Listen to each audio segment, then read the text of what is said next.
Motor vehicle inspector అనేది ఎక్కువ మందికి యాక్చువల్లీ తెలియదు. ఏమంటారు అంటే బ్రేక్ ఇన్స్పెక్టర్ అంటే ఆఫీసర్స్ కన్నా ఎక్కువ మీడియేటర్స్ అప్రోచ్ అవుతూ ఉంటారు. చాలా మంది ఎడ్యుకేషన్ తక్కువ ఉన్న రోజుల్లో మిడిల్ మ్యాన్ ని అప్రోచ్ చేయవాళ్ళు. సెకండ్ హ్యాండ్ లో కార్స్ కానీ వెహికల్స్ బైక్స్ కానీ పర్చేస్ చేస్తూ ఉంటారు కదా sir. Inter state RC transfer late అవుతూ ఉంటాయి. మన సెంట్రల్ గవర్నమెంట్ వాహన్ అనే యాప్ ఒకటి డెవలప్ చేసింది. ట్రాన్స్ఫర్ అనేది చాలా ఈజీగా ఆఫీస్ రావాల్సిన అవసరం లేదు. ఫేక్ ఇన్సూరెన్సెస్ కూడా ఇస్తున్నారు అని నిజం చెప్పమంటే మాత్రం ఓకే అని కొన్ని ఫ్రాడ్ జరుగుతున్నాయి. కొంతమంది జెన్యూన్ గా చేస్తున్నారు. ఆర్టీ ఆఫీస్ విజిట్ అవ్వకుండానే ఆన్లైన్ లోనే లైసెన్స్ కూడా ఇచ్చేస్తున్నారు అన్న నిజమేనా సార్?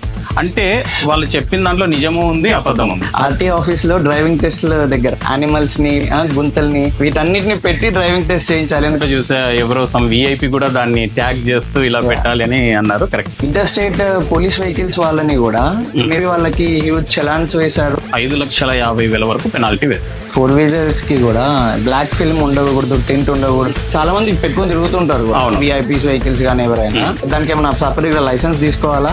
విఐపి వెహికల్స్ కి కూడా ఎగ్జెప్షన్ లేదు, వేసుకుంటున్నారు అంతే. కొత్త రూల్ వచ్చిందని విన్నాం. Diesel vehicles 10 years validity, life validity. Petrol అయితే 15 years వ్యాలిడిటీ. ఇది నిజమే, కానీ ఇక్కడ ఏపీ, తెలంగాణలో ఇతర రాష్ట్రాల్లో కాదు. ఇది Delhi NCR, national capital region Delhi, ఇక్కడ మాత్రమే వర్తిస్తుంది. అంటే చాలా మంది అక్కడ నుండి 4 వీలర్ వెహికల్స్ సెకండ్ హ్యాండ్స్ లో ఇక్కడికి యూజ్ చేస్తున్నారు. అది ట్రాన్స్ఫర్ అవుతుందా? వెహికల్స్ అక్కడ జెన్యూన్ వెహికల్స్ నిజంగానే దొరుకుతాయా? అదేం నిజమే, దాంట్లో మీకు ఫ్రాడ్ లేదు, మోసం లేదు, ఏం లేదు. ఈ ఎలక్ట్రిక్ వెహికల్స్ కి నార్మల్ వెహికల్స్ కి రిజిస్ట్రేషన్ ప్రాసెస్ అనేది ఎలా ఉంటుంది సార్? రిజిస్ట్రేషన్ లో పెద్ద డిఫరెన్స్ ఏం లేదు. సిటీలో తిరగడానికి, షార్ట్ డిస్టెన్స్ ఉన్న వాళ్ళు, అలాంటి వాళ్ళు ఎలక్ట్రిక్ కార్ కొనండి, చాలా మంచిది. మీరు కూడా దేశానికి సంథింగ్ హెల్ప్ చేసిన వాళ్ళు.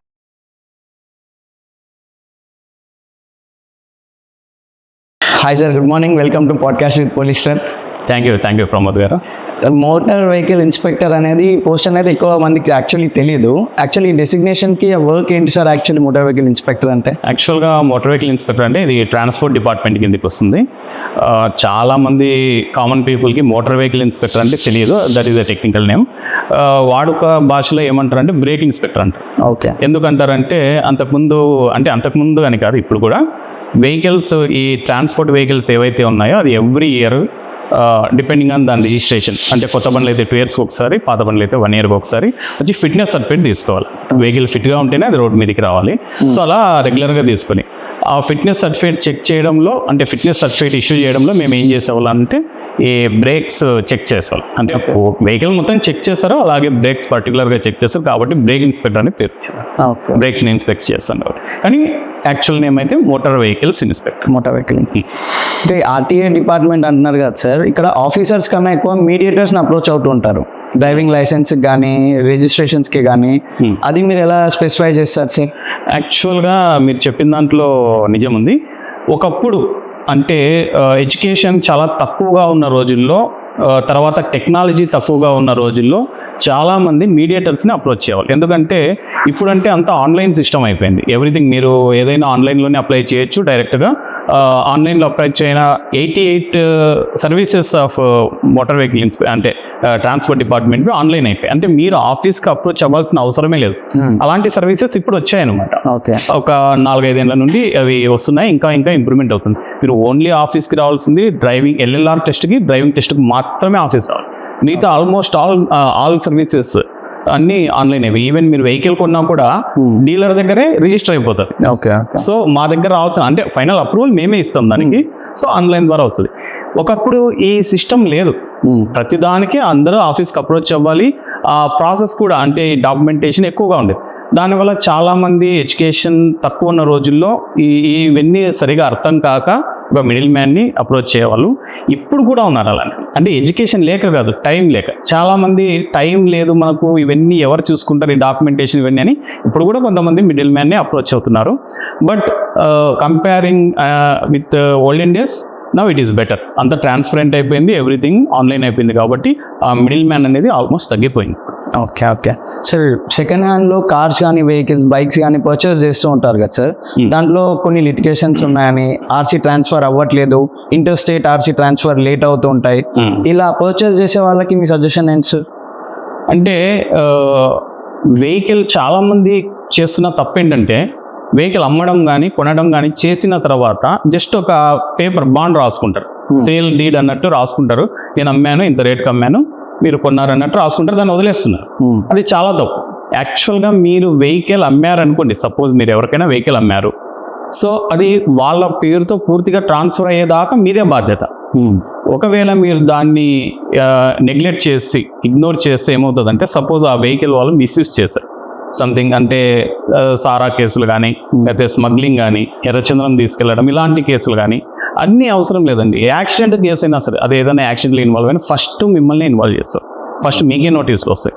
ఎవరైతే ఓనర్ ఉన్నారో వాళ్ళకి వస్తాయి. మీరు చెప్పొచ్చు నేను అమ్మేశానంటే ప్రతి ఇవి అంటే క్రైమ్ వెనకల ఇదే ఉంటుంది. ఏదైనా క్రైమ్ జరిగా నాకు సంబంధం లేదు ఆ వెహికల్ నేను ఎప్పుడు అమ్మేశాను అంటారు. కానీ అది చెప్పడానికి మాత్రమే బాగుంటుంది, లీగల్గా ఇట్ ఈస్ నాట్ పాసిబుల్ అనమాట. లీగల్గా మీరు ఖచ్చితంగా ట్రాన్స్ఫర్ చేయించాలి. సో ట్రాన్స్ఫర్ చేయించడంలో సమస్యలు వస్తుంటాయి కొన్ని. ఇప్పుడు చాలా ఈజీ అయిపోయింది. నేను చెప్పడం ఏంటంటే, ఏపీ స్టేట్లో అంతకుముందు ఏపీ స్టేట్కి సపరేట్గా ఒక సాఫ్ట్వేర్ ఉండేది, ట్రాన్స్పోర్ట్ డిపార్ట్మెంట్. అంటే ప్రతి స్టేట్కి ఒక డిఫరెంట్ సాఫ్ట్వేర్స్ ఉన్నాయి. సో ట్రాన్స్ఫర్ అప్పుడు ఇబ్బంది ఏంటంటే, వాళ్ళు అక్కడ నుండి ఎన్ఓసి ఇస్తారు, నో అబ్జెక్షన్ సర్టిఫికేట్, ట్రాన్స్ఫర్ వేరే స్టేట్ నుండి. ఈ స్టేట్ రాగానే ఆ డేటా మన దగ్గర ఉండదు. మేము ఏం చేసేవాళ్ళం అంటే, మళ్ళీ వాళ్ళకు ఒక లెటర్ రాసి ఇది ఎన్ఓసి మీరు ఇచ్చారు, ఇది కరెక్టేనా నిజమా అని వాళ్ళ దగ్గర నుండి కన్ఫర్మేషన్ వచ్చిన తర్వాత ట్రాన్స్ఫర్ అయ్యేది. దీనికి 1 month 2 months కూడా పట్టేది టైం. సో ఇంత రిస్క్ ఎందుకని చాలా మంది ట్రాన్స్ఫర్ చేసుకోకుండా అలాగే వదిలేస్తారు. కానీ ఇప్పుడు ఏంటంటే, వాహన్ అని ఒకటే ఇండియా ఒకటే సర్వీస్ ఉండాలని మన సెంట్రల్ గవర్నమెంట్ వాహన్ అనే యాప్ ఒకటి డెవలప్ చేసింది, పోర్టల్. దీంట్లోనే all states except Telangana and Madhya Pradesh, అంటే ఇవి కూడా స్టార్ట్ అయ్యి, తెలంగాణ కూడా 50% వాహన్లో వచ్చేసింది, ఇంకా మెర్జ్ అవ్వాల్సింది పూర్తి స్థాయిలో. సో ఈ ఏపీలో మాత్రం ఇది ఒక 3 ఏళ్ల నుండి స్టార్ట్ అయింది వాహన్లో మనం మెర్జ్ అవ్వడము. సో ఆల్మోస్ట్ వర్క్ అయిపోయింది. సో ఇప్పుడు చాలా ఈజీ, మీరు ఎక్కడైనా ఎన్ఓసి కూడా ఆన్లైన్లోనే తీసుకోవచ్చు. అదే ఆన్లైన్ ఎన్ఓసి మార్చి ఇక్కడ వచ్చేస్తుంది. ట్రాన్స్ఫర్ అనేది చాలా ఈజీగా అక్కడ తీసుకున్న వ్యక్తి తంబు పెట్టాలి. సో ఇక్కడ కొన్న వ్యక్తి ఆ డాక్యుమెంట్ ఏదైతే ఆన్లైన్లో అప్లోడ్ చేస్తాడో ఆయన తంబు పెట్టేస్తే ఈజీగా ట్రాన్స్ఫర్.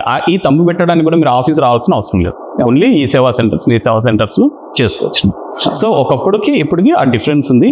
సో ఈ చిన్న అంటే ఇంత మనం గవర్నమెంట్ దీన్ని ఇంత సులభతరంగా చేసినా కూడా ట్రాన్స్ఫర్లో చేసుకోవాల్సిన బాధ్యత వీళ్ళపైన ఉంది, ప్రజలపైన. కానీ దాన్ని నెగ్లెక్ట్ చేస్తున్నారు.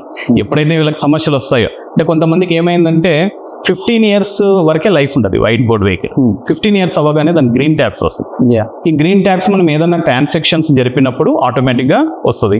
ఏమి ట్రాన్సాక్షన్స్ జరగకపోయినా మీకు నోటీస్ వస్తుంది, మెసేజ్ వస్తుంది, మీ వెహికల్కి 15 years లైఫ్ అయిపోయింది, మీరు రెన్యువల్ చేయించుకోవాలి, అలాగే గ్రీన్ ట్యాక్స్ కట్టాలి.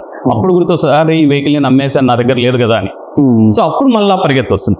రీజన్గా ఇప్పుడు అమ్మఒడి అని ఇలాంటివి పథకాలు వస్తున్నాయి కదా, ఈ పథకాలు రావట్లేదు వీళ్ళ. కొంతమంది కారు ఉందని మీ పేరుతో రావట్లేదండి. నిజంగా ఆయన అమ్మేశాడు ఎప్పుడో, ఆయన ఆర్థిక పరిస్థితి బాగలేకనో ఏదో అమ్మేశాడు. సో ఆ అమ్మ ఒడినో ఇంకొకటో వస్తే ఆయనకి చాలా హెల్ప్ అవుతుంది. కానీ ఆయన పేరుతో ఇంకా కారు ఉంది కాబట్టి రాదు. ఇప్పుడు పరిగెత్తి వస్తారు మా దగ్గర, సార్ నేను ఎప్పుడో అమ్మేశానంటే, మీరు ఎప్పుడు అమ్మేస్తే ఏం ఫలితం? మీరు ట్రాన్స్ఫర్ చేస్తేనే మీరు అమ్మినట్టు, లేదంటే లేదు. సో ఇప్పుడు వాళ్ళు వచ్చి మళ్ళీ ఆ పాత బయర్ని వెతికి పట్టుకొని ఇప్పుడు ట్రాన్స్ఫర్లు చేసుకుంటారు. సో ఇలాంటి సమస్యలు చాలా వస్తాయి. వీటికంటే మెయిన్ ఏంటంటే, మీరు ట్రాన్స్ఫర్ చేయకపోతే ఆ వెహికల్ ఏదన్నా ఇల్లీగల్ కేసెస్లో ఇన్వాల్వ్ అయితే మీరు కోర్టు చుట్టూ తిరగాల్సి వస్తుంది. అదంటే మెయిన్ సమస్య ఉంటుంది. సరే, ఇంకోటి పొల్యూషన్ చెక్స్ అని రోడ్స్ మీద మనకు చాలా వెహికల్స్ ఉంటాయి, పొల్యూషన్ చెక్స్ అని ఫేక్ ఇన్సూరెన్సెస్ కూడా ఇస్తున్నారు. రీసెంట్గా నా వెహికల్కే పొల్యూషన్ చెక్ చేపిద్దామని తీసుకెళ్తే వాడు చెక్ ఏం పొల్యూషన్ చెక్ చేయకుండానే వాడు సర్టిఫికేట్ ఇచ్చేసి పంపించేసేసాడు. ఇలా ఫేక్ గా పొల్యూషన్ సర్టిఫికేట్స్, ఇన్సూరెన్స్ సర్టిఫికేట్స్ ఇస్తున్నారు కదా. అవును, అలాంటి వాటిని మీరు ఎలా ఎరాడికేట్ చేస్తారు? యాక్చువల్గా పొల్యూషన్ సెంటర్స్ అనేది ఆథరైజ్డ్ ఉండాలి, ఆర్టీఏ అప్రూవ్డ్ అయి ఉండాలి. సో అలాంటి పొల్యూషన్ సెంటర్స్ దగ్గర మనము ఈ సర్టిఫికేట్స్ తీసుకోవాలి. అంటే ప్రతి ఒక్కడు రోడ్డు మీద, అంటే 2 రకాలుగా ఉంటాయి పొల్యూషన్ సెంటర్స్. కొంతమంది స్టేషనరీగా పెట్టుకుంటారు, ఒక షాప్లో, అంటే పెట్రోల్ బంక్స్ అలాంటి చోట స్టేషనరీగా ఉంటాయి. కొంతమంది mobile pollution centres. So almost అందరికీ మొబైల్ పొల్యూషన్ సెంటర్స్ బాగా టచ్ ఉంటాయి, హైవేస్లో అక్కడెక్కడ ఉంటాయి. వాడు పెద్ద బ్యానర్లో రాసుకుంటారు ఆర్టీఏ అప్రూవ్డ్ పొల్యూషన్ స్టేషన్స్ అని.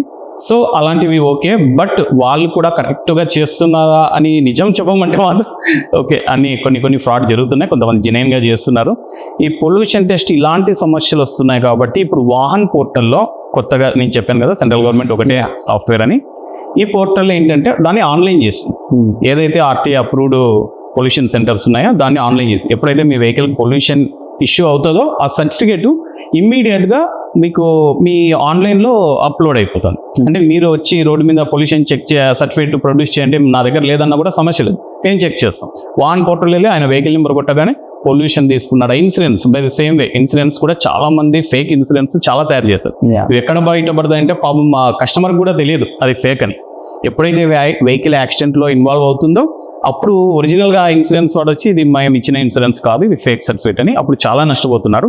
దీనికోసం కూడా సెంట్రల్ గవర్నమెంట్ ఇచ్చిన వాహన్ యాప్లో ఈ ఏదైతే ఇన్సూరెన్స్ ఉందో ఆన్లైన్ అయిపోయింది. సో మనం ఇన్సూరెన్స్ తీసుకోగానే ఆన్లైన్లో మనకు చూపించేస్తుంది వాహనం. సో అలా వచ్చిందంటే అది 100% ఒరిజినల్. సో మీకు ఆన్లైన్లో చూపించట్లేదు అంటే మాత్రం అలాంటి చోట పొల్యూషన్ కానీ ఇన్సూరెన్స్ కానీ తీసుకోకపోవడమే మంచిది. రీసెంట్గా ఇంకా ఆర్టీ ఆఫీస్ విజిట్ అవ్వకుండానే ఆన్లైన్లోనే లైసెన్స్ కూడా ఇచ్చేస్తున్నారు అని అంటున్నా, అది నిజమేనా సార్? అలాంటి పోర్టల్ నిజంగా ఆ సర్వీస్ ఉందా ఆర్టీ అనండి? అవును, నేను కూడా కొన్ని వైరల్ వీడియోస్ చూశాను. అంటే వాళ్ళు చెప్పిన దాంట్లో నిజము ఉంది, అబద్ధం ఉంది. అబద్ధం ఏంటంటే అసలు ఆర్టీఓ ఆఫీస్కి వెళ్ళకుండానే లైసెన్స్ తీసుకోవచ్చు, అది ఏదో కొన్ని నేర్చుకో యాప్ సంథింగ్ ఏదో కొన్ని ఈ మధ్య అది వైరల్ అవుతున్నాయి. అంటే ఆ యాప్లో అంతా నిజం లేదు. ఆర్టీఓ ఆఫీస్కి వెళ్ళొచ్చు, వెళ్ళకపోవచ్చు, రెండు రకాలుగా లైసెన్స్ తీసుకోవచ్చు. ఇక్కడ ఏమైందంటే ఈ ఆర్టీఏ అంటే మా ట్రాన్స్పోర్ట్ డిపార్ట్మెంట్ నుండి అప్రూవ్ పొందిన కొన్ని డ్రైవింగ్ స్కూల్స్, అంటే ఈ డ్రైవింగ్ స్కూల్స్ అందరూ పెట్టలేరండి, ఎందుకంటే ఇది చాలా ఖర్చుతో కూడిన పని. 4-వీలర్ లైసెన్స్ అంటే minimum 1 acre, heavy driving licence అంటే మినిమం 2 ఎకర్స్ ల్యాండ్ ఉండాలి, అందులో డ్రైవింగ్ ట్రాక్స్ ఉండాలి.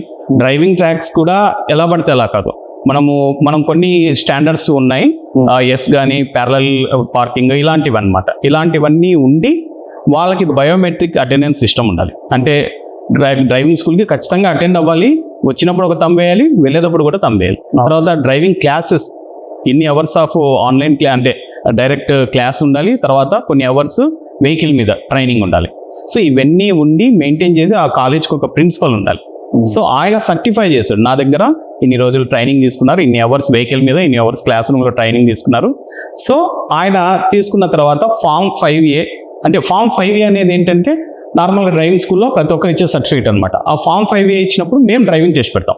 కానీ ఇలాంటి డ్రైవింగ్ సెంటర్స్ అంటే నేను ఏదైతే డ్రైవింగ్ స్కూల్ చెప్పానో ఇందులో Form 5B ఇస్తారు అక్కడ ప్రిన్సిపల్.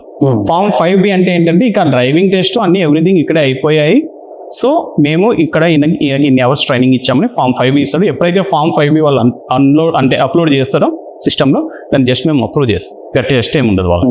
సో ఈ సిస్టము ఇంకా ఏపీలో ఒక్క చోట మాత్రమే స్టార్ట్ అయ్యింది. అది రీసెంట్గా ఈ విజయవాడ దగ్గర ఈ లారీ అసోసియేషన్స్ వీళ్ళందరూ కలిసి, ఎందుకంటే అది చాలా ఖర్చుతో కూడినప్పుడు అంతా ఇన్వెస్ట్ చేసి ఒక డ్రైవింగ్ స్కూల్ పెడితే నిజంగా స్టూడెంట్స్ వచ్చి జాయిన్ అవుతారా అనేది కొద్దిగా క్వశ్చన్ మార్క్గా ఉంది. అందుకని ఇక్కడ ఏంటంటే మనకు ఎస్పెషల్లీ మన ఏపీ స్టేట్లో ఎందుకు అంత ఖర్చు పెట్టి అక్కడ అంత పేమెంట్ చేసి డ్రైవింగ్ మా అన్నకు తమ్ముడు చెప్తే వాడు వచ్చినవాడు వాడే నేర్పిస్తారు కదా అనే కాన్సెప్ట్ ఉంటుంది. కాబట్టి అలాగా ఉంది, ఇలాగా ఉంది. మీరు పర్ఫెక్ట్గా నేర్చుకొని డ్రైవింగ్ టెస్ట్ లేకుండా ఇలా Form 5B తీర్చుకుంటే మీకు డ్రైవింగ్ టెస్ట్ లేకుండా లైసెన్స్. కానీ ఇక్కడ మీరు చెప్పిన వైరల్ ఎందుకు అవుతున్నాయంటే ఆ న్యూస్లో అసలు డ్రైవింగ్ టెస్ట్ ఆర్టీఓ ఆఫీస్ అవసరమే లేదు, డైరెక్ట్గానే ఆన్లైన్లో అప్లై చేసుకుంటే లైసెన్స్ మీ ఇంటికి వచ్చేస్తుంది అన్నారు. అది రాంగ్ కాన్సెప్ట్. సార్ ఇది డ్రైవింగ్ ట్రాక్ డ్రైవింగ్ టెస్ట్ అని అంటున్నారు కదా, రీసెంట్గా నేను పోస్ట్ చూశాను. ఆర్టీ ఆఫీస్లో డ్రైవింగ్ టెస్ట్ల దగ్గర యానిమల్స్ ని, పాట్ హోల్స్ ని, గుంతల్ని వీటన్నిటిని పెట్టి డ్రైవింగ్ టెస్ట్ చేయించాలి. ఎందుకంటే యాక్చువల్ రియాలిటీలో రోడ్ల మీద మొత్తం అలాగే కదా, అలాంటి రోడ్స్ మీదనే డ్రైవింగ్ టెస్ట్ చేయించాలి అనే ఒక పోస్ట్ చూశాను. అది కూడా చాలా వైరల్ అయింది. రీసెంట్ గా నేను కూడా చూసా, ఎవరో సమ్ విఐపి కూడా దాన్ని ట్యాగ్ చేస్తూ ఇలా పెట్టాలి అని అన్నారు. కరెక్ట్. యాక్చువల్గా ఏంటంటే అంతకుముందు డ్రైవింగ్ టెస్ట్లు ఆఫీసులో ఎలా ఉండేదంటే ఏదో 4 రాళ్ళు మధ్యలో ఎస్ అంటే ఎస్ కొట్టడము, హెచ్ కొట్టడం ఇలాంటివి ఒక రాళ్ళ మధ్యలో అలా వేసి చేసేవాళ్ళు. బట్ ఇప్పుడు ఏమైందంటే అన్ని చోట్ల ఏపీలో ఆల్మోస్ట్ ఎన్ని జిల్లాలు ఉన్నాయో అన్ని జిల్లా హెడ్ క్వార్టర్స్ అంటే ఎక్కడైతే ఓన్ ఆఫీస్ ఉండి ల్యాండ్ ఉందో ఇక్కడంతా ఏమైందంటే డ్రైవింగ్ టెస్టింగ్ ట్రాక్స్ ఆన్లైన్ అయిపోయాయి. అంటే మీరు డ్రైవింగ్ టెస్ట్ చేసి బయటికి వస్తే సెన్సార్స్ చెప్తాయి మీరు పాస్ అయ్యారా ఫెయిల్ అయ్యారా. ఇందులో మా ఇన్వాల్వ్మెంట్ ఏమీ ఉండదు. సో అంత టెక్నాలజీ వచ్చేసి ఎవ్రీథింగ్ అంటే అంత సెన్సార్స్ ఉంటుంది. మేము చెప్పిన ట్రాక్లో మేము చెప్పిన విధంగా నడిపితేనే పాస్ అవుతారు.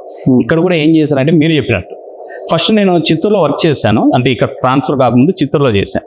అక్కడ నేను స్పెషల్లీ ఆ డ్రైవింగ్ ట్రాక్ పైనే నాకు డ్యూటీ వేశారు. సో ఈ డ్రైవింగ్ ట్రాక్ ఎలా ఉంటుందంటే మొత్తము సెన్సార్స్ ఉంటుంది అనమాట. సో దానిపైన నేను ఒక వీడియో కూడా చేశాను, ఎలా డ్రైవ్ టెస్ట్ ఎలా పాస్ అవ్వాలి ఈ సెన్సార్స్ ఉన్నప్పుడు అనే వీడియో కూడా చేశాను. సో దాంట్లో చూసి చాలామంది పాస్ అయిపోయారు. సో అందులో మేము ఏం చేసామంటే మీరు వెళ్తున్నప్పుడు సడన్గా ఒక గేట్ అడ్డం వచ్చేస్తుంది. దాన్ని మీరు అలర్ట్గా ఉండాలి. అంటే ఇది అందరికీ వస్తుందంటే రాదు, ఎవరికైనా రావచ్చు, ఎప్పుడైనా రావచ్చు. సో అది రాగానే మీరు అలర్ట్ అయిపోయి బ్రేక్ అంటే మీరు బ్రేక్ వేయకపోయినా అదేం పెద్ద డ్యామేజ్ అవ్వదో అలా పెట్టామన్నమాట సిస్టమ్ అక్కడ. సో మీరు అలా బ్రేక్ వేయకుండా దాన్ని హిట్ చేస్తే ఫెయిల్ అయిపోతారు ఈజీగా. సో అలాగే మీరు వెళ్తున్నప్పుడు సడన్ గా ఒక బెలూన్ టైప్ బ్లోయింగ్ వస్తుంది అన్నమాట. ఓకే. సో దాన్ని చూసి మీరు ఆగిపోవాలి. తర్వాత ఒక గ్రేడియంట్ వస్తుంది, గ్రేడియంట్ దగ్గర సడన్ గా మీకు రెడ్ సిగ్నల్ పడిపోతుంది, అప్ గ్రేడియంట్ ఉంటుంది, సడన్ గా మీకు డేంజర్ సిగ్నల్ వస్తుంది. అంటే అది ర్యాండమ్ గా ఎవరికైనా రావచ్చు, నాకే వస్తుంది అంటే ఖచ్చితంగా ఇది వస్తుంది, ఇది ఆగిపోవాలనే కాన్సెప్ట్ కూడా ఉంటుంది అక్కడ. సో అది రాగానే మీరు అలర్ట్ అయిపోయి ఆగిపోవాలి. ఆ గ్రేడియంట్ మీద ఆగినప్పుడు మళ్ళీ గ్రీన్ సిగ్నల్ వస్తుంది అనమాట.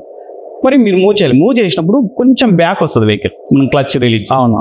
సో బ్యాక్ వచ్చేదానికి కూడా కొంచెం మినిమం మనం డిస్టెన్స్ ఇస్తాం, అంతకంటే ఎక్కువ ఉంటే లేజర్ లైట్ ఉంటుంది, అది కట్ అయిపోతుంది, వెంటనే ఫెయిల్ అయిపోతుంది. సో ఇలాంటి టెక్నాలజీ ఇప్పుడు వచ్చింది. 50% ఆఫ్ హెడ్ ఆఫీసెస్ అన్ని ఇప్పుడు ఆటోమేటిక్ టెస్టింగ్ డ్రైవింగ్ ట్రాక్ పైన ఉన్నాయి. కానీ నేను వర్క్ చేసిన ఇప్పుడు చిన్న ఆఫీసు, రెంటెడ్ ఆఫీసు, అసలు డ్రైవింగ్ టెస్ట్ చేయడానికి కూడా ప్లేస్ ఉండదు అక్కడ. సో పక్క ప్లాట్ఫామ్లతో మాట్లాడుకొని చిన్న ట్రాక్ అనమాట, అంటే నేను చేయించాను. అంటే ట్రాక్ చిన్నదే అయినా కూడా దాంట్లో మేము దేనిపైన కాన్సన్ట్రేట్ చేసి డ్రైవింగ్ టెస్ట్ పాస్ చేయాలో దాన్ని మేము చెక్ చేస్తాం. ఓకే. అందులో ఏంటంటే చాలా మంది డ్రైవింగ్ నేను చేశాను కదా సార్, ఎందుకు ఫెయిల్ అవుతున్నానంటే నాకు కావాల్సింది మీరు డ్రైవింగ్ చేయడం కాదు, డ్రైవింగ్ స్కిల్స్ ఉండాలి. దాని పేరు కూడా డ్రైవింగ్ స్కిల్ టెస్ట్ అని ఉంటుంది. ఆ స్కిల్స్ లేనప్పుడు ఖచ్చితంగా ఫెయిల్ అవుతారు, వాళ్ళు ఫీల్ అవుతారు, నేను ఇంత బాగా నడిపాను నన్ను ఎందుకు ఫెయిల్ చేస్తారంటే స్కిల్స్ లేకుండా డ్రైవ్ చేసి. ఇప్పుడు చిన్న పిల్లలు అంటే 8th క్లాస్ 10th క్లాస్ పిల్లలు కూడా 2 వీలర్స్ నడుపుతున్నారు, బాగా కార్లు కూడా నడుపుతున్నారు. వాళ్ళకి మనకి ఏంటి తేడా అంటే వాళ్ళకి ఇంకా మెచ్యూర్ స్టాండర్డ్స్ లేవు, స్కిల్స్ లేవు. సడన్ గా ఏదైనా జరిగితే ఎలా తప్పించుకోవాలి, ఎలా అవాయిడ్ చేయాలి యాక్సిడెంట్ అనే విషయం కూడా తెలియదు. మనం యూటర్న్ తీసుకుంటే ఏం సిగ్నల్ చూపాలి అనేది తెలియదు. సో ఇలాంటి ప్రాబ్లమ్స్ ఉంటాయి. సో స్కిల్స్ ఉంటేనే మనం డ్రైవింగ్ టెస్ట్ పాస్ చేస్తాం. ఓకే.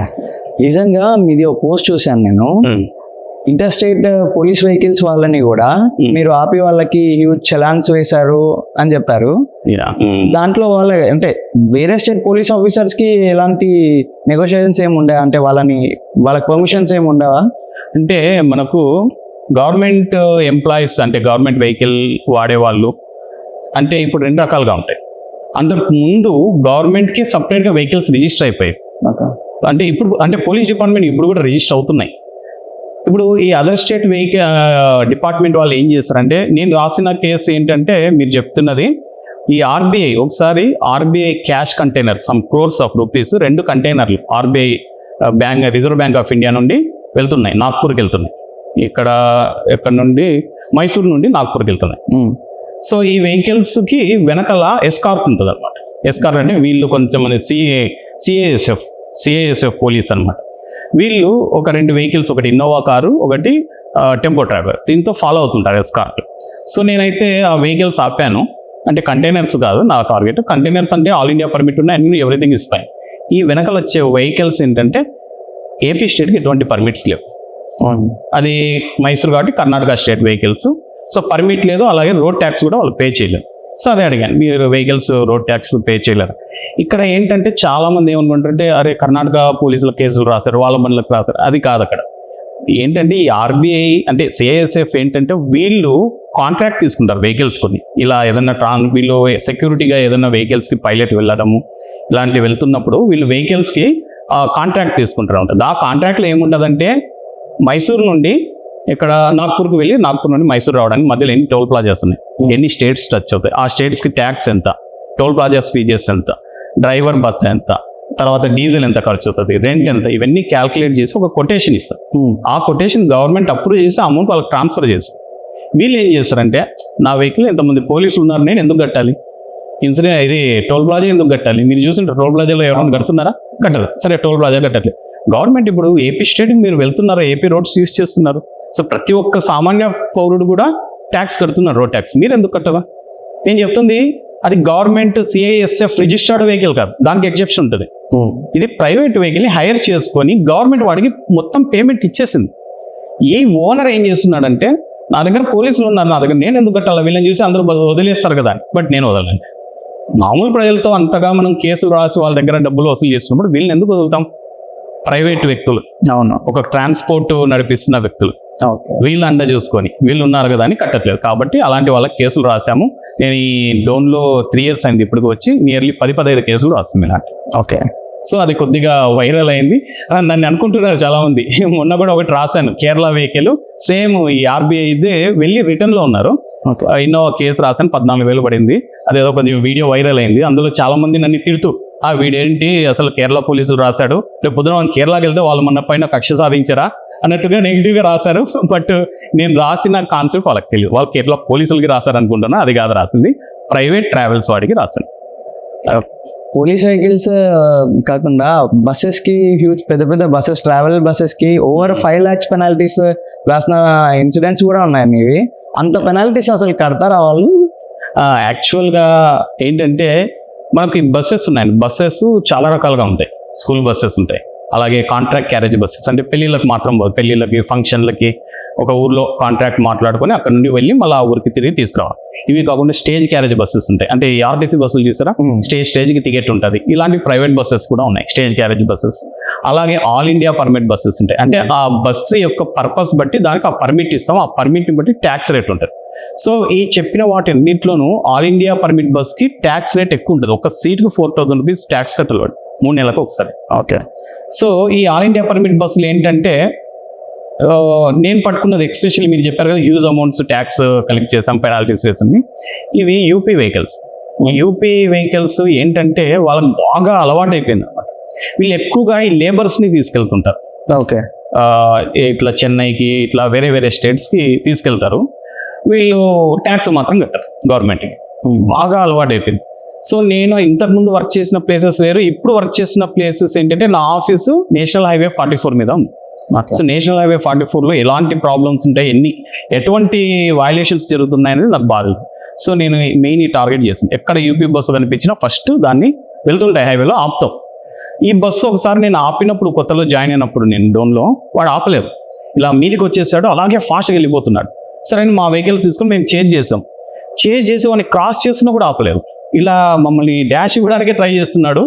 సో ఈ నార్త్ ఇండియాలో కొంతమంది డ్రైవర్స్ మరీ ర్యాష్ గా ఉంటారు, చాలా ర్యూడ్ గా ఉంటారు. అంటే ఇలా భయపెడితే వాళ్ళు వెళ్ళిపోతారని వాళ్ళ కాన్సెప్ట్. సో నేనేం చేశానంటే నెక్స్ట్ స్టేషన్ వచ్చి ఈ వెల్దుర్తి సే గారికి ఫోన్ చేశాను, సార్ ఇలా వెహికల్ ఆపుతున్నాము, ఆపట్లేదు. టోల్ ప్లాజాలో కూడా ఇన్ఫార్మ్ చేశాను. టోల్ ప్లాజాలో ఏంటంటే ఆటోమేటిక్గా అది ఓపెన్ అయిపోతుంది, వాళ్ళు ఆపలేకపోయారు. సో వెళ్ళిపోతుందంటే అక్కడ మళ్ళీ ఒక కానిస్టేబుల్ పెట్రోలింగ్ లో ఉన్న వాళ్ళు జీప్ అడ్డం పెట్టేశారు హైవేలో. సో అక్కడ దొరికాడు. దొరికితే నీ వచ్చి, సార్ మాకు అర్జెంట్ ఉంది, అందుకే వెళ్తున్నాం, మాకు టైం లేదు, ఏమనుకోకండి. సరే బాబు చూద్దాము ఏంటో, నీ ఫస్ట్ నీ రికార్డ్స్ ఇవ్వాలి. అన్ని రికార్డ్స్ కరెక్ట్గా ఉన్నాయి, tax, permit, FC, everything is correct. కానీ వీడు ఎందుకు అంన్ని కరెక్ట్ ఉన్నవాడికి ఎంత టైం అయినా కూడా అలా పరిగెత్తాడు, ఖచ్చితంగా ఆపి ఏదో చెప్పి చూపించి వెళ్తాడు. సో నాకు సాటిస్ఫై అవ్వలే, ఏదో సంథింగ్ రాంగ్ ఉంది వీడి దగ్గర. ఒకసారి ఎందుకైనా మంచిది ఛార్జ్ నెంబర్ చూస్తే అసలు ఆ బస్సు అది కాదు. సో ట్యాక్స్, పర్మిట్లు ఉన్న ఒక బస్సు నెంబరు వీళ్ళు డిఫరెంట్ బస్సులకు అదే నెంబర్ వేసి వేరే స్టేట్లలో నడుపుతున్నారు. ఓకే. ఓకే. సో ఈ బండి అదే పట్టుకున్నాం, same number, multiple vehicles. Number plate దాన్ని తీసి దీనికి వేస్తాం, దాన్ని తీసి కాదు, ఆ నెంబర్ ప్లేట్స్ 10 తయారు చేసుకుంటాం. మనం ఏం చేస్తాము, నెంబర్ చూస్తాం, నెంబర్ చూసి బస్సు ఇదా కదా అంటాం, అంతే. సీటింగ్ కెపాసిటీ, కలర్ అన్ని ఒకటే ఉంటాయి. వాడి దగ్గర 10 బస్సులు అదే సీటింగ్ కెపాసిటీ ఉంటాయి, అదే కలర్తో ఉంటాయి, అదే నేమ్ ఉంటుంది, company name and owner name అంతే ఉంటుంది. కానీ మనకు బస్సు అదా కాదా ఎక్కడ తెలుస్తుంది, చాసీ నెంబర్ ఎవరు ట్యాంపర్ చేయలేదు. చాసీ నెంబర్కి ఒక సిరీస్ ఉంటుంది, ఒక ఫాంట్ ఉంటుంది. అది ట్రాన్స్పోర్ట్ డిపార్ట్మెంట్లో అంటే పోలీసుల కంటే ఎక్కువగా మాకే ఇన్ఫర్మేషన్ ఎక్కువ ఉంటుంది టెక్నికల్గా. సో ఆ చాసీ నెంబర్ని బట్టి అది బస్సు కాదని డిసైడ్ అయ్యాను. సో ఆ బస్సు సీజ్ చేసాము, కాబట్టి ఆ బస్సుకి హ్యూజ్గా 5,50,000 వరకు పెనాల్టీ వేస్తాం. కట్టారా వాళ్ళు మరి? కట్టారు. ఎందుకంటే ఇప్పుడు వాడు లేట్ చేస్తే అది కోర్టుకి వెళ్ళినా కేసు చాలా సివియర్గా అవుతుంది అది, అందుకని వాడు ఇమీడియట్గా కేసు కట్టాడు, ఫైన్ వేసి రిలీజ్ చేశాం. ఇదే కేసు మేము తిరుపతిలో వర్క్ చేస్తున్నప్పుడు కూడా అంటే అక్కడ నేను చెప్పాను కాంట్రాక్ట్ క్యారేజ్ బస్సు పెళ్లిళ్ళకి వాడతారని, తిరుపతిలో కూడా ఒకే నెంబర్తో 2 బస్సులు మెయింటైన్ చేస్తారు. మేము నార్మల్గా రోడ్ మీద చెక్ చేసిన ఒక బస్సు కనిపించింది, చెక్ చేసి అన్ని కరెక్ట్గా ఉన్నాయి, కొంచెం ముందుకు వెళ్ళినప్పుడు మళ్ళీ అదే బస్సు మళ్ళీ కనిపించింది, అంటే కలర్ వేరు అన్ని వేరు, నెంబర్ అదే ఉంది. నాకు కొద్దిగా డౌట్ వచ్చింది, ఈ నెంబర్ ఇందాక చూసినట్టున్నాం కదా అని. సరే వెంటనే మా కానిస్టేబుల్ని ఆ బస్సు దగ్గరికి వెళ్ళిపోయాడు. మేము ఈ బస్సు ఆపాం, అక్కడ ఏముంది నెంబర్, ఇక్కడ ఏముంది, 2 ఒకటే నెంబర్. ఒకదాని ట్యాక్స్, పర్మిట్ అన్నీ ఉన్నాయి, ఇంకో దానికి ఏమీ లేవు. సో ఆ కేసు కూడా మేము పట్టుకున్నాం, దానికి 17 లక్షల ఫైన్ వేశారు. సో ఆయన కోర్టుకి వెళ్ళాడు, అక్కడ కూడా పాపం ఏం చేయలేక వెళ్ళాడు. సో ఫైన్ కట్టేశాడు, బండి రిలీజ్ అయింది. మీరు అన్నారు కదా లాస్ట్ గా డ్రైవ్ చేస్తారు, పోలీసులను కూడా లెక్క చేయకుండా బస్ డ్రైవ్ చేస్తారని. ఈ రోడ్ యాక్సిడెంట్స్ చాలా అవుతాయి నేషనల్ హైవేస్ మీద. అవును. డైలీ మల్టిపుల్ యాక్సిడెంట్స్ అవుతూ ఉంటాయి, కామన్ గా క్యాజువల్ గా చూస్తూ ఉంటాం. వీటిని ప్రివెంట్ చేయడానికి మీ డిపార్ట్మెంట్ తీసుకునే మెజర్స్ ఏంటి? యాక్చువల్లీ ట్రాన్స్పోర్ట్ డిపార్ట్మెంట్ అంటే చాలా మందికి ఏం తెలుసు, ఒక brake inspector or motor vehicle inspector లైసెన్స్లు ఇస్తాడు, LLR ఇస్తాడు, ఏదన్నా హెల్మెట్ లేకపోతే కేసులు రాస్తాడు, ఇంతే ఈయన డ్యూటీ అనుకుంటారు. కానీ మా పైన ఉన్న అతిపెద్ద బాధ్యత ఏంటంటే యాక్సిడెంట్ రేట్ తగ్గించడం. యాక్సిడెంట్ రేట్ తగ్గించడమే మా మెయిన్ మోటో అండ్ మా డిపార్ట్మెంట్ యొక్క మెయిన్ లక్ష్యం అది. సో మేము ఏం చేస్తుంటాం, దీనికోసము రెగ్యులర్గా ఎన్ఫోర్స్మెంట్ చెకింగ్ చేస్తుంటాం. వెహికల్స్ చెక్ చేస్తుంటాం, ఫిట్నెస్ లేని వాహనాలు, డ్రైవింగ్ లైసెన్స్ లేని వాహనాలు, తర్వాత ఇన్సూరెన్స్లు, పొల్యూషన్లు, ట్యాక్స్లు కట్టని వాహనాలు. తర్వాత కొన్ని వెహికల్స్ ఏంటంటే కొన్నప్పుడు ఒక రకంగా ఉంటాయి, తర్వాత మాడిఫై చేసేసి ఆ మాడిఫై చేయడం వల్ల అనాథరైజ్డ్ ఆల్టరేషన్ ఆఫ్ వెహికల్ అంటారు. అలా చేయడం వల్ల దానికి సెంటర్ ఆఫ్ గ్రావిటీ ఇవన్నీ చేంజ్ అయిపోతాయి అనమాట. వాళ్ళు ఎక్కువ స్పీడ్లో వెహికల్ని కట్ చేసినప్పుడు అది పడిపోవడము, యాక్సిడెంట్ అవ్వడం, ఇలాంటివి అన్నమాట. సో వీటిని అన్నింటిని మనం ఎన్ఫోర్స్మెంట్ చేస్తాం, మెయిన్ ఎడ్యుకేట్ చేస్తాం. సో మేము ప్రతి మంత్లో ఒకసారైనా స్కూల్స్ కానీ కాలేజెస్ కానీ లేదంటే గ్రూప్ ఆఫ్ డ్రైవర్స్ వీళ్ళందరికీ అవేర్నెస్ ప్రోగ్రామ్స్ కండక్ట్ చేస్తాం. స్పెషల్లీ నాకు స్పెషల్ ఇంట్రెస్ట్ అనమాట దీని మీద. ఒక ప్రొజెక్టర్, ఒక స్పీకర్, మైక్, ఈ సెటప్ అంతా ఉంటుంది నా దగ్గర.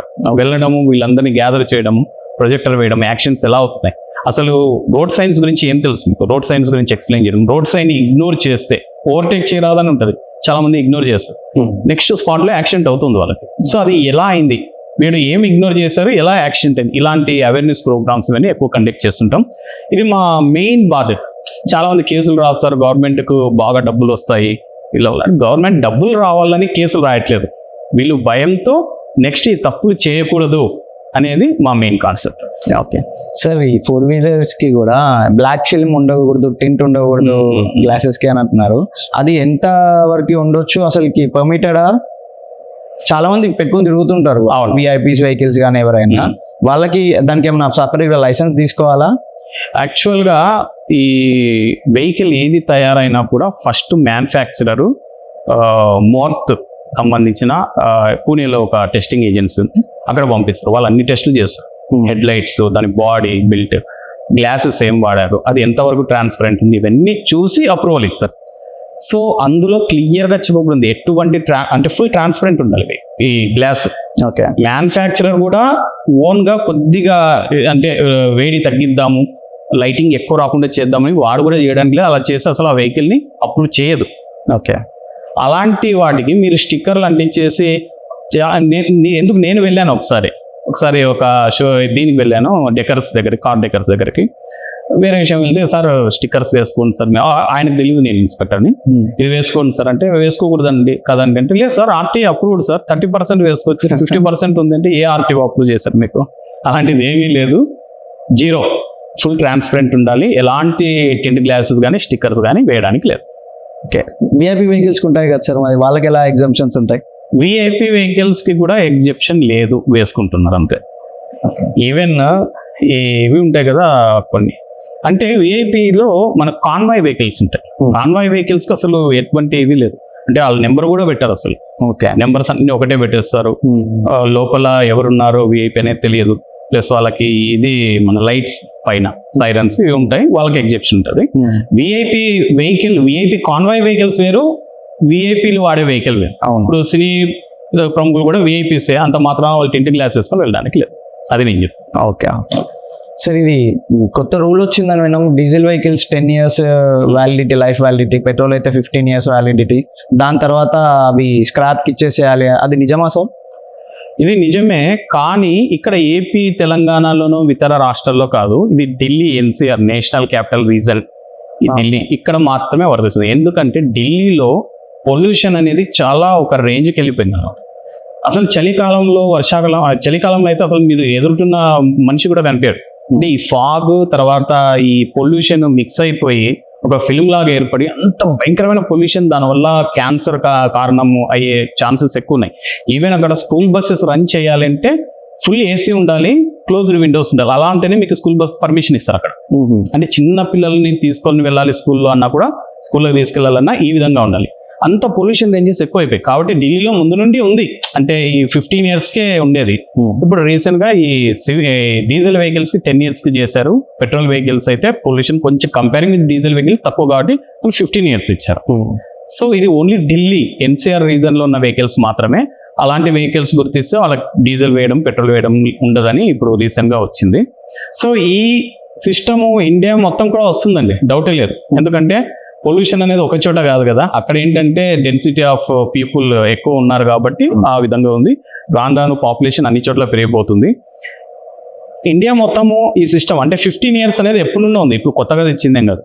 వైట్ బోర్డ్ వెహికల్స్ ఏవైనా దాని లైఫ్ 15 years. 15 years తర్వాత మీరు మరీ రెన్యువల్ అంటే ఆటోమేటిక్గా రిజిస్ట్రేషన్ క్యాన్సిల్ అయిపోతుంది. మరి 15 years తర్వాత మీరు వచ్చి రెన్యువల్ ఆఫ్ రిజిస్ట్రేషన్ అప్లై చేసుకుంటే మళ్ళీ మేము దాన్ని చెక్ చేసి బండి కండిషన్లోనే ఉంది, పొల్యూషన్ లెవెల్స్ స్టాండర్డ్స్ కరెక్ట్గానే ఉన్నాయి, బాగానే మెయింటైన్ చేస్తున్నారు ఇంజన్ అన్నప్పుడు మళ్ళీ ఇంకో 5 years మనం ఎక్స్టెన్షన్ చేస్తాం.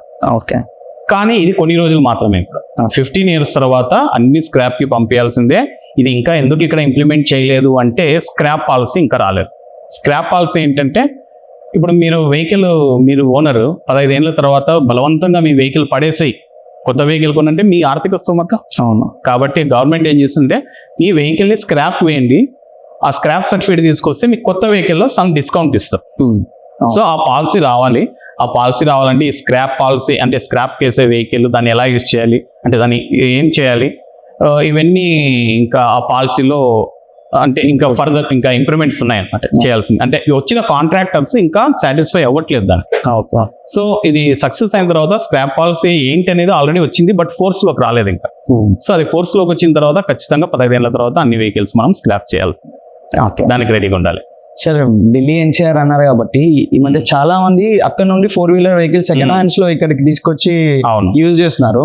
అది ట్రాన్స్ఫర్ అవుతుందా? వెహికల్స్ అక్కడ జెన్యూన్ వెహికల్స్ నిజంగానే దొరుకుతాయా? ఎందుకు అంత హ్యూజ్ గా ఢిల్లీ నుండి మైగ్రేట్ అవుతున్నారు? అంటే ఇక్కడ ఇప్పుడు చూడండి, 10 సంవత్సరాలకే వెహికల్ స్క్రాప్ అంటున్నారు. మీరు స్క్రాప్ వేయండి, లేదు మీరు బలవంతంగా ఇలాగే రోడ్డు మీద దొంగగా తిప్పుతామన్నా మీకు పెట్రోల్ డీజిల్ వేసే వాళ్ళు లేరు, ఏం చేసుకుంటారు ఆ వెహికల్ ని? అవును. సో ఢిల్లీలో తప్ప అన్ని చోట్ల పనికి వస్తుంది ఆ వెహికల్. కాబట్టి కంపేరింగ్ విత్ ఢిల్లీ, ఇప్పుడు మీరు హైదరాబాద్ లో ఒక ఇన్నోవా ఓల్డ్ వెహికల్ చూడండి, ఒక 10 ఏళ్ళ వెహికల్ చూడండి, వాడు తక్కువ అంటే 10 లక్షలకు అమ్ముతారు. అదే వెహికల్ మీరు ఢిల్లీకి వెళ్ళండి 4-5 లక్షలకు చేస్తున్నాం. ఎందుకంటే ఇక వారికి వేరే ఇది లేదు, వేరే ఛాన్స్ లేదు, బండి తిప్పలేడు. కాబట్టి ఎక్కువ మంది ఢిల్లీకి వెళ్తున్నారు. అదేం నిజమే, దాంట్లో మీకు ఫ్రాడ్ లేదు, మోసం లేదు, ఏం లేదు. మీరు వెళ్ళగలిగితే ఢిల్లీకి వెళ్ళి మంచిగా సెర్చ్ చేసి రోడ్ టెస్ట్ చేసుకుని తెచ్చుకోవచ్చు. కంపేరింగ్ విత్ అదర్ స్టేట్స్ ఢిల్లీలో చాలా తక్కువ రేట్కి డీజిల్ వెహికల్స్ బాగా తక్కువ రేట్గా దొరుకుతున్నాయి. ఎందుకంటే వాళ్ళకి టైం లేదు, ఇప్పుడు ఖచ్చితంగా స్క్రాప్ చేయాలి. కాబట్టి ఎంతో వచ్చిన డబ్బులు స్క్రాప్ చేస్తే ఎంత వస్తుంది అంటే, స్క్రాప్ అనేది ఐరన్ కేజీల ప్రకారం అమ్ముతారు, అంత రాస్తే ₹1,00,000 కూడా రాదు వాడికి ఆ వెహికల్ అమ్మితే. అందుకని ఎక్కువగా తక్కువ రేటుకైనా దొరుకుతున్నాయి. సో ఇక్కడ మీరు తీసుకోవాల్సిన జాగ్రత్త ఏమంటే, మీరు తీసుకున్న వెహికల్ ఎన్ఓసి తీసుకోవాలి వాడి దగ్గర ఖచ్చితంగా. ఎన్ఓసి ఎప్పుడు ఇస్తారు వాళ్ళకి? వాడు తంబేసి అంత క్లియరెన్స్ ఆ డాక్యుమెంట్స్ అన్ని హ్యాండ్ ఓవర్ చేసిన తర్వాత ఎన్ఓసి ఇస్తారు. ఆ ఎన్ఓసి ఆ డాక్యుమెంట్స్ తీసుకొని మీరు ఏ స్టేట్కి అయితే ట్రాన్స్ఫర్ చేసుకోవాలనుకున్నారో అక్కడే ఎన్ఓసిలో అది మెన్షన్ చేస్తారు, ఆ ఆఫీస్ కోడ్ కూడా మెన్షన్ చేస్తాం. సో ఆ వెహికల్ ఆ ఎన్ఓసి పేపరు ఆ రికార్డ్స్ ఏమైతే వాళ్ళు ఇచ్చారో తీసుకొని ఇక్కడికి వస్తే ట్రాన్స్ఫర్ అయిపోయింది. కానీ ఇక్కడ ఏంటంటే మెయిన్, మీరు 20 లక్షల కార్ అది 4 లక్షలకే ఉన్నారనుకోండి, వాడు ఏదో తక్కువ రేటుకి ఇచ్చాడు, కానీ మీరు కట్టాల్సిన ట్యాక్స్ 20 లక్షలకి ఇక్కడ. ఓకే, అంటే 20 లక్షలు కొన్నప్పుడు రేటు, దానికి డిప్రిషియేషన్ ఉంటుంది. మాకు మోటార్ వెహికల్ యాక్ట్ లో ఉంది, ఇయర్లీ ఇంత సంవత్సరానికి ఇంత డిప్రిషియేషన్ అని ఉంటుంది పర్సెంటేజ్. అంటే టోటల్ 20 లక్షలకే క్యాల్కులేట్ చేస్తాం. 20 లక్షలకి ఇప్పుడు కొత్త కారు మీరు ఏపీలో కొంటే, తెలంగాణలో కొంటే 18% ట్యాక్స్ కట్టాలి. ఒక 5 years కార్ అనుకోండి, 18% కాకపోయినా 14%, ఇంకా వాడైతే 13%, 10%, 12% ఇలా తగ్గుతా వస్తుంది అనమాట. సో లైఫ్ ట్యాక్స్ అనేది మీరు అప్పుడు కొన్న 20 lakhsకే వేస్తారు, కానీ ఇప్పుడు నేను 4 లక్షలకే కదా కొన్నాను సెకండ్ హ్యాండ్, దీనికే వేయండి ట్యాక్స్ అంటే వేయరు. ఓకే, సో అలా లైఫ్ ట్యాక్స్ పే చేసి మనం ట్రాన్స్ఫర్ చేసుకోవచ్చు, ఎటువంటి సమస్య లేదు. ఇప్పుడు ఆ ఢిల్లీ నుండి కొన్న వెహికల్స్ కి ఇక్కడ ఎన్ని డేస్ లో అయిపోతుంది సార్ ట్రాన్స్ఫర్, మనకి ఆర్సీ ట్రాన్స్ఫర్? వాళ్ళు పర్ఫెక్ట్ గా ఎన్ఓసి తెచ్చుకుంటే సేమ్ డే అయిపోతుంది, సమస్య ఏం లేదు. ఇప్పుడు నేను చెప్పాను కదా, వాహన్లో ఎవ్రీథింగ్ అక్కడ అంటే అన్ని రాష్ట్రాలు రవాణా శాఖకు సంబంధించిన డేటా మొత్తం వాహన్లో ఉంది. సో ఆ వెహికల్ నెంబర్ కొట్టగానే వాళ్ళు ఇష్యూ అయింది అంతా ఎవ్రీథింగ్ ఆన్లైన్ లో కనిపిస్తుంది. అన్ని డాక్యుమెంట్స్ కరెక్ట్ గా అప్లోడ్ చేసి కరెక్ట్ గా ఆయన అప్రోచ్ అవుతే సేమ్ డే అయిపోతుంది. ఓకే. సో అంతకుముందు అంటే ఇన్వాయిస్ ఇచ్చింది మీరేనా కాదా అని ఆ స్టేట్ కి లెటర్ పెట్టి ఇవన్నీ వచ్చే లోపల 1 month 2 months కూడా అయ్యాయని చెప్పాను కదా. సో ఇలా ఉంది. ఈవెన్ దానిపైన ఫైనాన్స్ ఉంటుంది. ఆ ఫైనాన్స్ క్లియర్ అయిందా లేదా కూడా మనం వాహనంలోనే తెలిసిపోతుంది. సో ఈజీగానే అయిపోతుంది. 1 day మాక్సిమం 2 days లో అయిపోతుంది. ఓకే. ఇప్పుడు మోస్ట్లీ చాలా మంది ఈ వెహికల్స్ ని ప్రిఫర్ చేస్తున్నారు సార్, ఎలక్ట్రిక్ వెహికల్స్ ని. ఈ ఎలక్ట్రిక్ వెహికల్స్ కి నార్మల్ వెహికల్స్ కి రిజిస్ట్రేషన్ ప్రాసెస్ అనేది ఎలా ఉంటుంది సార్? డిఫరెన్స్ ఎలా ఉంటుంది? రిజిస్ట్రేషన్ లో పెద్ద డిఫరెన్స్ ఏం లేదు. మనకు ఈ వెహికల్స్ లో మెయిన్ ఏంటంటే లైఫ్ ట్యాక్స్ ఉంటుంది. ఇందాక మీకు చెప్పాను చూడండి, కొత్త వెహికల్ మీరు 20 లక్షలు పెట్టి కొంటే దానికి 18% ట్యాక్స్ కట్టాలి. దగ్గర 4 లక్షల రూపాయల దాకా మీరు ట్యాక్స్ కట్టాలి. సో అదే ఈ వెహికల్ కి లేదు. ఓకే. ఎలక్ట్రికల్ వెహికల్ కి ఈ ఎలక్ట్రికల్ వెహికల్స్ ఎక్కువ మంది కొనాలి, ఈ పొల్యూషన్ ని తగ్గించాలి అనే కాన్సెప్ట్ తో గవర్నమెంట్ ఏం చేసిందంటే ఈ ఎలక్ట్రికల్ వెహికల్ కి రోడ్ ట్యాక్స్ లేకుండా చేసింది. అంటే ఇదేం పర్మనెంట్ కాదు. కొత్తలో వచ్చినప్పుడు ఒక 2 సంవత్సరాలు అన్నారు. 2 సంవత్సరాలు అంటే బాగా అందరూ కొనేంత వరకు రోడ్ ట్యాక్స్ లేదని చెప్పారు. 2 years అయిన తర్వాత మళ్ళీ ఆపేశారు, మళ్ళీ ట్యాక్స్ కట్టమన్నారు, మళ్ళీ సేల్స్ తగ్గిపోయి మళ్ళీ పెంచారు దాన్ని. మళ్ళీ పెంచారు, ఇప్పుడు పెంచుతూనే ఉన్నారు. ఇప్పటి వరకు అయితే 2026 వరకు మనకు రోడ్ ట్యాక్స్ అనేది లేదు. దాని తర్వాత మళ్ళీ ఎక్స్టెండ్ అవ్వచ్చు. బట్ నేను కూడా నా సజెషన్ ఏంటంటే మీరు లాంగ్ జర్నీస్ చేస్తూ రెగ్యులర్గా తిరిగే వాళ్ళైతే డీజిల్ కార్లు తీసుకోండి, పెట్రోల్ కార్ తీసుకోండి, పర్లేదు. బట్ సిటీలో తిరగడానికి షార్ట్ డిస్టెన్స్ ఉన్న వాళ్ళు అలాంటి వాళ్ళు ఎలక్ట్రిక్ కార్ కొనండి, చాలా మంచిది. మీరు కూడా దేశానికి సంథింగ్ హెల్ప్ చేసిన వాళ్ళు అవుతారు. కొంచెం ఎలక్ట్రికల్ కారు కొద్దిగా కాస్ట్ ఎక్కువే comparing with diesel petrol car. But మనం నేషన్కి ఎంత హెల్ప్ చేస్తున్నాం పొల్యూషన్ విషయం. కాబట్టి నా సజెషన్ చిన్న చిన్న ట్రిప్స్ కానీ లోకల్గా ఎక్కువ తిరగని వాళ్ళు. తర్వాత ఇంకోటి ఎలక్ట్రికల్ కార్లో ఏంటంటే ఆటోమేటిక్ ఇది అంటే గేర్ ఉండదు, క్లచ్ ఉండదు. సో మీ డ్రైవింగ్ కూడా చాలా ఈజీగా ఉంటుంది, పొల్యూషన్ ఉండదు, ప్లస్ మీరు నేషన్కి హెల్ప్ చేసిన వాళ్ళు అవుతారు. సార్ ఎలక్ట్రిక్ వెహికల్స్ లో 2 wheelers ఉన్నాయి కదా సార్, అవునండి. అవి చాలా అన్రికగ్నైజ్డ్ కంపెనీస్ కూడా చాలా కొత్త కంపెనీస్ నుండి వస్తున్నాయి. ఇప్పుడు నార్మల్ గా రికగ్నైజ్డ్ కంపెనీస్ మనకి టీవీఎస్, సుజుకి, హీరో వీటిలో కాకుండా కొత్త బ్రాండ్స్ తో చాలా కంపెనీస్ 2 wheelers ఈ వెహికల్స్ అమ్ముతున్నారు కదా. అవన్నీ రిజిస్టర్డ్ ఉన్నాయా? ఈ వెహికల్స్ 2 wheelers లో ఏంటంటే మనకు మోటార్ కెపాసిటీ బట్టి ఉంటుంది. మోటార్ కెపాసిటీ 0.25 kV కంటే ఎక్కువ ఉంటే ఆ వెహికల్ ఖచ్చితంగా ఆర్టీఏలో రిజిస్టర్ అవ్వాలి. దానికి ఒక రిజిస్ట్రేషన్ నెంబర్ ఉండాలి, అది నడపడానికి డ్రైవింగ్ లైసెన్స్ ఉండాలి, ఇన్సూరెన్స్ ఉండాలి, అన్నీ ఉండాలి అన్నమాట. అదే 0.25 kV కంటే తక్కువ కెపాసిటీ ఉన్న మోటార్ కెపాసిటీ ఉన్న వెహికల్స్ అంటే దీని స్పీడ్ కూడా బిలో 25 ఉండాలి. ఇలాంటి వెహికల్స్కి ఎటువంటి రిజిస్ట్రేషన్ అవసరం లేదు. ఇప్పుడు సైకిల్ ఉందండి, సైకిల్ అమ్ముతారు మీకు, దానికి ఒక మోటార్ బిగించి ఇప్పుడు వచ్చాయి 2 wheeler అంటే ఎలక్ట్రిక్ సైకిల్స్ కూడా వచ్చాయి. మరి దానికి ఏమైనా అప్రూవల్స్ కావాలా? సో నథింగ్ బట్ అవి కూడా 0.25 kV కంటే తక్కువ ఉన్న మోటార్స్ ఏదైతే 2 wheelers ఉన్నాయో అది కూడా ఆర్టీఏ నుండి రిజిస్ట్రేషన్ అవసరం లేదు, అది నడపడానికి లైసెన్స్ కూడా అవసరం లేదు, దానికి ఇన్సూరెన్స్ కూడా అవసరం. ఇలా ఉన్నాయి. Okay sir, thank you. చాలా ఇన్ఫర్మేటివ్ ఎపిసోడ్ ఇది ఆర్టీఏ డిపార్ట్మెంట్ నుండి. నిజంగా చెప్పాలి అంటే ట్రాన్స్పోర్ట్ డిపార్ట్మెంట్ లో సామాన్య ప్రజలకు తెలియని విషయాలు చాలా ఉన్నాయి. అసలు ఇలాంటి ఇంటర్వ్యూలు మీరు ఇంకో 2-3 ఎపిసోడ్లు చేసినా కూడా సరిపోదన్నమాట, అంత ఇన్ఫర్మేషన్. ఈ ఇన్ఫర్మేషన్ సరిగా తెలియక కరెక్ట్గా ఎడ్యుకేషన్, ఇప్పుడు సిటీస్ లో చూడండి మిడిల్ మ్యాన్ అప్రోచ్ అయ్యే వాళ్ళు చాలా తక్కువ ఉంటారు, ఎందుకంటే వెల్ ఎడ్యుకేటెడ్స్ ఎక్కువ ఉన్నారు. నేను వర్క్ చేసే చోటు డోన్ ఒక 3 మండలాలు, డోను, బేతంచెర్ల అంటే ప్యాప్లే అనే 3 మండలాలు, ఇన్ని వెనుకబడిన మండలాలు అన్నమాట. సో ఇక్కడ ఎడ్యుకేషన్ కొంచెం తక్కువ ఉంటుంది కాబట్టి వీళ్ళకి ఇన్ఫర్మేషన్ తెలియక మిడిల్ మ్యాన్ అప్రోచ్ అవ్వడం. వాళ్ళు ఏంటంటే ఆ ఇన్స్పెక్టర్ చేయాలంటే ఇంత డబ్బులు కట్టాలి అంటే అది నిజంగా వాడు ఇస్తాడో లేదో కూడా తెలియదు. సో ఇలా దోచుకుంటున్నాం చాలా మంది. దీనికోసమే నేను కూడా ఒక యూట్యూబ్ ఛానల్ని స్టార్ట్ చేసి అందులో ప్రతి ఒక్క సర్వీస్ ట్రాన్స్పోర్ట్ డిపార్ట్మెంట్లో మేము చేసే సర్వీసెస్ అన్నీ కూడా నేను అదే పనిగా ఈ యూట్యూబ్ ఛానల్లో ఎక్స్ప్లెయిన్ చేస్తున్నా. నేను చేసిన ఫస్ట్ వీడియో ఏంటంటే నేను కొత్తగా డోన్కి వచ్చినప్పుడు అక్కడ మెయిన్ ఈ చాలా మందికి చూస్తున్నా వెహికల్స్ ఏంటి ఏమి అడుగుతుంటే వాళ్ళు ఏమంటున్నారంటే లైసెన్స్ లేదు. ఎందుకు లైసెన్స్ తీసుకున్నాం? మాకు చదువు లేదు సార్. చదువుకి లైసెన్స్ సంబంధం లేదంటే ఎవరు చెప్పారు? మా కింద ఇక్కడ బ్రోకర్స్ వీళ్ళంతా అదే చెప్పారు సార్, మీడియేటర్స్. చదువు ఉంటేనే అంట, చదువు లేకపోతే ఒక ఎక్స్ట్రా అమౌంట్ ఒక 5-6 వేలు కడితే వాళ్ళు ఏదో ఒకటి సర్టిఫైడ్ చేసి చేస్తారంట. అదంతా అబద్ధం అండి. మీకు దాని గురించి తెలియదు కాబట్టి వాళ్ళు క్యాష్ చేసుకుంటున్నారు. ఎడ్యుకేషన్ అవసరమే లేదు డ్రైవింగ్ లైసెన్స్ తీసుకోవడానికి అని ఒక వీడియో చేశాను. కొన్ని మిలియన్స్ ఆఫ్ వ్యూస్, అంటే నాకు కాదు, నేను జస్ట్ ఓపెన్ గా పెట్టేశాను అని చాలా మంది షేర్ చేసుకున్నారు, చాలా మంది చాలా యూట్యూబ్లో వచ్చాయి. ఎంతమందికి షేర్ అయిందో అంతమంది కొన్ని మిలియన్స్ ఆఫ్ వ్యూస్ వచ్చాయి. Okay, nice. దాని తర్వాత నాకు ఎంతమంది డ్రైవింగ్ టెస్ట్కి వచ్చారంటే ప్రతి ఒక్కరు ఆటో డ్రైవర్లు, ట్రాక్టర్ డ్రైవర్లు, ఎవరికి ఎడ్యుకేషన్ వాళ్ళందరూ లైసెన్స్ తీసుకుంది. దీనివల్ల ఏంటంటే వాళ్ళకి పొరపాటున ఏదైనా యాక్సిడెంట్ జరిగితే, అంటే డ్రైవింగ్ లైసెన్స్ ఉంటేనే వాడు డ్రైవరు, వాడు బాగా నడుపుతాడు, లేకపోతే కాదని కాదు. డ్రైవింగ్ లైసెన్స్ ఉంటే యాక్సిడెంట్ అయితే వాడు సేవ్ అవుతాడు, వాడికి ఇన్సూరెన్స్ వస్తుంది. సో ఇలాంటివి అన్నమాట. సో అది ఎప్పుడు వైరల్ అయిందో ఆ తర్వాత నాకు అనిపించింది, అరే మనం చేయాల్సిన పని ఇదే. ఇప్పుడు నేను 10 మందికి తీసుకొని ఒక స్కూల్ కానీ అందరికి అవేర్నెస్ ప్రోగ్రామ్ కండక్ట్ చేస్తాను. ఆ 10 మంది ఇంకో 20-30 మందికి చెప్తారు అంతే. సో అంతకంటే నేను ఇలా చెప్పడం వల్ల ఎక్కువ మందికి వెళ్తుందని అప్పటి నుండి ప్రతి సర్వీసెస్ మేము ఏమైతే మెయిన్ చేస్తున్నామో, ఏ ఎడ్యుకేషన్ అయితే వీళ్ళకి తెలియాలో అదే నేను ఈ యూట్యూబ్ ద్వారా చెప్తున్నాను. చాలా మంది నాకు అంటే ఆ వీడియోస్ చూసి మిడిల్ మ్యాన్ లేకుండా డైరెక్ట్ గా ఆఫీస్కి వెళ్ళి వర్క్ చేయించుకుంటారు.